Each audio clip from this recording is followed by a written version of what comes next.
आज गुरुवार, श्री स्वामी समर्थ. आज आपण ईर्ष्या या विषयावरती थोडंसं बोलूया.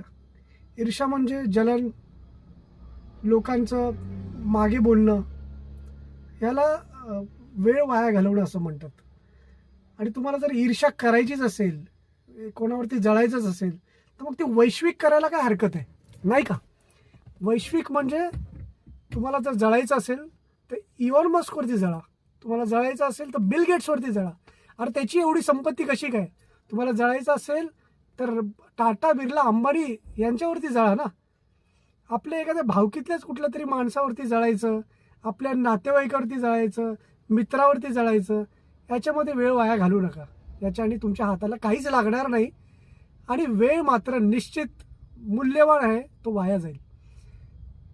ईर्ष्या प्रामुख्याने आपण कोणाची करतो, जे थोड्या अभ्यासातनं मला असं जाणवलं की ज्याची आपण कुठल्याही पद्धतीने बरोबरी करू शकत नाही, आर्थिक असेल, शारीरिक असेल, मानसिक असेल, बौद्धिक असेल, तेव्हा ईर्ष्या सुरू होते. याचा अर्थ तुम्ही ईर्ष्या करताय म्हणजे कुठेतरी तुम्ही कमी आहात हे समोरच्याला दाखवताय. आणि जसं जसं लोकांची ईर्ष्या वाढते, ज्या माणसाची ईर्ष्या होते त्याची प्रगती होते असं जाणवत आहे.